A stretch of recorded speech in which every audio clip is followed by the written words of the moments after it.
Students, अभी कुछ sessions पहले हम बात कर रहे थे कि आर को हम पावर बीआई में कैसे पोर्ट कर सकते हैं, इन दोनों सॉफ्टवेयर को आपस में मिला कैसे सकते हैं ताकि हम इन दोनों सॉफ्टवेयर के एडेड एडवांटेज को यूज़ कर सकें। यही इंटरफेसेस कुछ और सॉफ्टवेयर के साथ भी अवेलेबल है, like MS excel. Excel is a wonderful package. बहुत सारा काम हम माइक्रोसॉफ्ट एक्सेल के ज़रिए कर रहे होते हैं।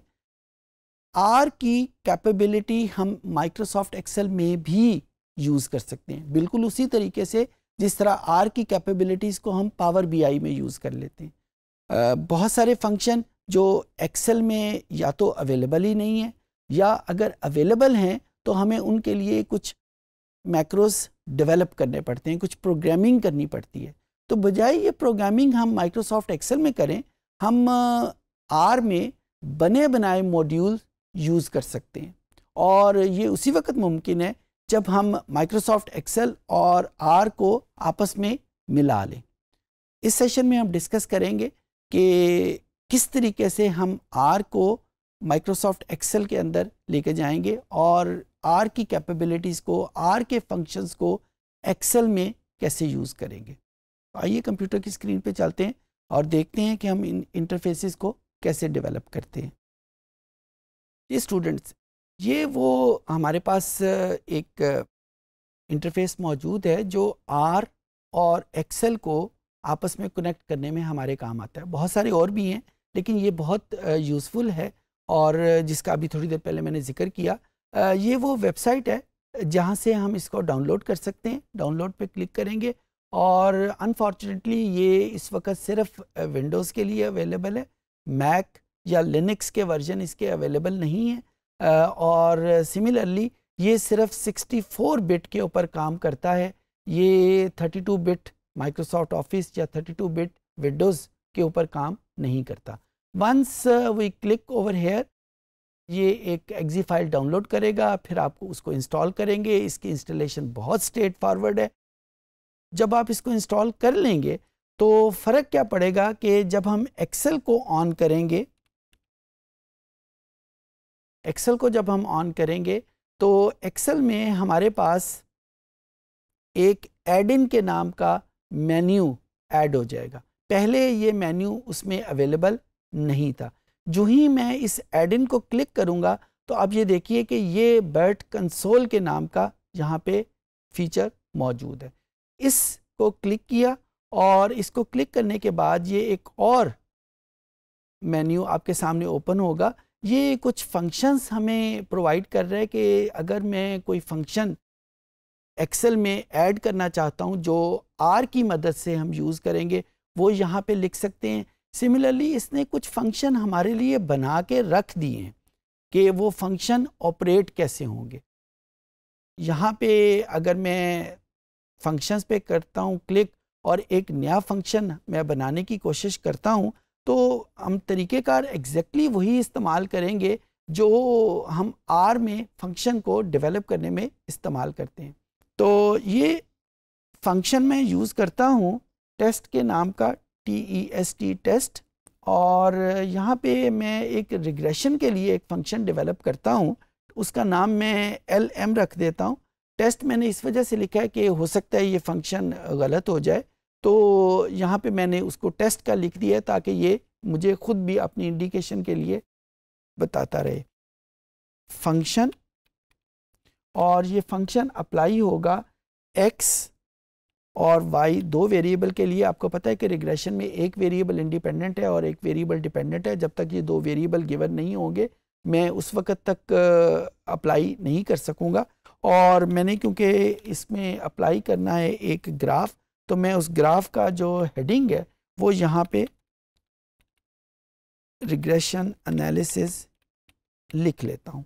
ये मैंने ग्राफ की हेडिंग दे दी और फिर ये फंक्शन की बॉडी जो है वो यहाँ से स्टार्ट हो गई। फंक्शन ये कहता है BERT बर्ट डॉट ग्राफिक्स, कि मैं उसके बर्ट के ग्राफिक्स को यूज़ करूँगा। डिवाइस यानी इसी डिवाइस को यूज़ करूँगा और cell is equal to true, यानी इसी डिवाइस के एक्सेल का जो सेल है उसमें ये फंक्शन लिखा हुआ आ जाए। उसके बाद सेमीकोलन, सेमीकोलन का ज़रूर आपने ध्यान रखना है क्योंकि ये कमांड अभी मुकम्मल नहीं हुई। प्लॉट एक्स वाई, आपको पता है कि जब हम आर में कोई प्लॉट यूज़ करना चाहते हैं तो पहले हम एक्स एक्सिस की वैल्यू लिखते हैं, बाद में हम वाई एक्सिस की वैल्यू लिखते हैं। तो ये प्लॉट एक्स वाई हमने कर दिया। उसके बाद हमने लिखा ए बी लाइन, यानी अब रिग्रेशन की लाइन यहाँ पे हम यूज़ करेंगे और इसके अंदर वाई करली एक्स, और ये वही कमांड है जो हम एक्स में जो आर में हम यूज़ करते हैं। और जब ये कमांड हो गई तो फिर हमने इस डिवाइस को ऑफ कर दिया ताकि फर्दर ग्राफिक्स हम इसमें यूज़ नहीं कर रहे, और बाद में सेमीकोलन डाल दिया।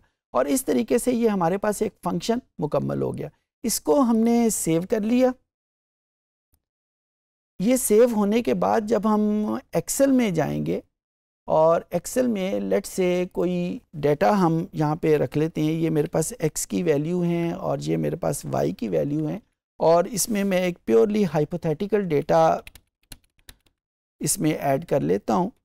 चंद एक वैल्यूज़ हैं इसमें, एक्चुअल डेटा मेरे पास इस वक्त नहीं है। एक्चुअल डेटा आप इसके ऊपर अप्लाई करेंगे। अब जब ये फंक्शन बन गया तो अब आप देखें कि वो जो फंक्शन हमने डेवलप किया था जिसका नाम हमने टेस्ट LM रखा था, वो एक्सेल की मेन रिपॉजिटरी में आ गया। और उसका देखने के लिए कि ये हमारी मेन रिपॉजिटरी में मौजूद है या नहीं, हम इज़ इक्वल टू R, और अब आप देखें कि R के बाद जो हमारे पास फंक्शन है टेस्ट LM के नाम का, ये फंक्शन यहाँ पे लिखा हुआ नज़र आ गया, R.test टेस्ट और LM, ये फंक्शन हमने लिखा। उसके बाद हमने इसको x की वैल्यू देनी है। x की वैल्यू हमारे पास C4 से लेकर ये हमारे पास मौजूद है C9 तक, और उसके बाद y की वैल्यू हमारे पास मौजूद है D4 से लेकर D9 तक। ये वैल्यू हमने इसको दे दी, और जो ही हमने इसको ऐड किया तो इसने वही फंक्शन को यूज़ करते हुए ये एक ग्राफ हमारे सामने डेवलप कर दिया। बेसिकली ये ग्राफ एक्सेल ने नहीं बनाया, ये ग्राफ आर ने डेवलप किया है, और क्योंकि ये फंक्शन हमने पोर्ट किया हुआ था कि आर की मदद से एक्सेल में आ जाए, तो उसकी जो आउटपुट है वो हमारे सामने एक्सेल में मौजूद है। इसमें अगर इसी पूरे प्रोसेस को अगर मैं थोड़े से मुख्तलिफ लफ्ज़ों में आपके सामने और कहूँ तो हमारे पास जो डेटा है वो एक्सेल में लिखा हुआ है, जो हमने एनालिसिस यूज़ किया है, जो फार्मूला हमने यूज़ किया है वो आर का यूज़ किया है, और वहाँ से हमने आर के फार्मूले को एक्सेल में लिखे हुए डेटे के ऊपर अप्लाई करके जो उसका आउटपुट है वो भी एक्सेल के ऊपर हमारे पास मौजूद है। यहाँ पे अगर मैं ग्राफ में कुछ चेंजेस करना चाहूँ, यानी उसकी एक्स एक्सिस को लेबल करना चाहूँ, वाई एक्सिस को लेबल करना चाहूँ, तो that is all possible just like we do it in R. एक और फंक्शन जो अभी किसी पिछले सेशन में हमने क्लस्टर एनालिसिस किया था, अगर मैं वही क्लस्टर एनालिसिस एक्सेल में करना चाहूँ, एक्सेल में क्लस्टर एनालिसिस पॉसिबल नहीं है, एक्सेल के जो गिवन फंक्शंस हैं, लेकिन मैं इस BERT की मदद से हम एक फंक्शन नया लिख के हम ये कैपेबिलिटी एक्सेल में पोर्ट कर सकते हैं। कैसे लिखेंगे? इस BERT को क्लिक करेंगे, ये जो ही ये BERT लिखा गया तो यहाँ पे हमारे पास ये फंक्शन लिखने की जगह आ गई। यहाँ पे मैंने टेस्ट क्लस्ट के नाम का एक फंक्शन डेवलप किया, फंक्शन, और ये फंक्शन मैंने अप्लाई करना है लेट से डी डेटा के ऊपर, और इसको मैंने लिखना शुरू किया उसी तरीके से डी। सबसे पहले मैं ओमिटिंग इसमें ख़त्म करता हूँ कि मेरे पास डेटा में अगर कोई मिसिंग ऑब्जर्वेशन है तो वो ख़त्म हो जाए। NA.omit डी, ये मेरे पास आ गया। उसके बाद दूसरे नंबर के ऊपर मैंने इसको स्केल करना है, स्केल डी, ये मैंने इसको स्केल कर लिया। फिर उसके बाद मैंने इसके ऊपर क्लस्टर एनालिसिस अप्लाई कर लिया। क्लस्टर एनालिसिस की कमांड आपको याद होगी, HCLH क्लस्ट, और यहाँ पे हम डिस्टेंस के बेस के ऊपर इसकी क्लस्टरिंग कर रहे हैं, किसी और कैरेक्टरिस्टिक को यूज़ नहीं कर रहे, तो हमने ये कमांड यूज़ कर ली। अब हमने इसको ग्राफ करना है और ग्राफ करने के लिए हम वही कमांड यूज़ करेंगे, बर्ड ग्राफिक्स और dot device cell is equal to true, क्योंकि हमने सेल में ही वो ग्राफ शो करना है। और इसके आगे हमने सेमीकोलन डाला, प्लॉट सी, और उसके आगे हैंग -1 डाल दिया। ये हैंग -1 जिस तरह लास्ट टाइम भी आपको बताया था कि हमें वो उसके जो आउटपुट है वो बिल्कुल एक स्ट्रेट लाइन में हमारे सामने आ जाती है। जब ये कमांड हो गई फिर हम इसकी डिवाइस को ऑफ कर देते हैं ताकि फर्दर ग्राफिंग इसके ऊपर पॉसिबल ना हो।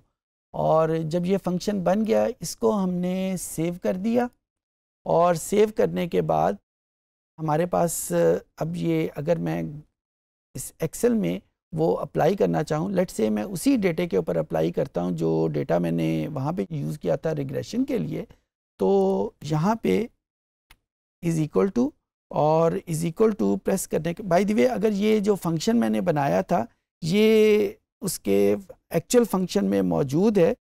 हमें पता है कि हम सारे फंक्शन एक्सेल के कैसे लिखते हैं, हम शिफ्ट F3 प्रेस करते हैं तो जो एक्सेल के जितने भी फंक्शन हैं वो सारे हमारे पास लिखे हुए आ जाते हैं। सो इस तरीके से हम जो क्लस्टर एनालिसिस का भी, जिस तरह हमारे पास ये ग्राफ बना है एक्सेल में रिग्रेशन का, वो डेंडोग्राम जो हमने आर में डिफाइन की थी वही डेंडोग्राम हमारे पास इधर एक्सेल में आ जाएगी। इस सेशन में हमने देखा कि कैसे एक इंटरफेस आर के लिए डेवलप किया जा सकता है एक्सेल में। इस इंटरफेस का नाम बर्ट है। हमने देखा कि कैसे इसको डाउनलोड करेंगे और फिर इसको यूज़ कैसे करेंगे। बाय द वे ये सिर्फ एक इंटरफेस अवेलेबल नहीं है, ऐसे बहुत सारे इंटरफेसेस अवेलेबल हैं, कुछ पेड हैं कुछ फ्री हैं। ये जो इंटरफेस है ये बहुत कॉमन है, बहुत पॉपुलर है। खूबी इसकी ये है कि ये आर की कंप्लीट कैपेबिलिटीज़, भले वो एनालिटिकल हो या ग्राफिकल हो, उसको एक्सेल के अंदर ले आता है। वरना दूसरे जो इंटरफेसेस हैं वो या तो सिर्फ ग्राफ्स को लेके आ रहे होते हैं या सिर्फ एनालिसिस को लेके आ रहे होते हैं। ये उन दोनों को एक्सेल में जमा कर देता है। और सबसे मज़े की बात, फ्री है, हम इसको यूज़ फ्री ऑफ कॉस्ट कर सकते हैं। एक लिमिटेशन इसकी है जो अभी थोड़ी देर पहले भी डिस्कस हमने की कि ये सिर्फ 64 बिट वर्जन्स के ऊपर काम करता है। ये हम 32 बिट वर्जन जो विंडोज़ के हैं या माइक्रोसॉफ्ट ऑफिस के हैं, अनफॉर्चुनेटली उसके ऊपर ये काम नहीं करता। उम्मीद है चीज़ें आपको समझ आ गई होंगी।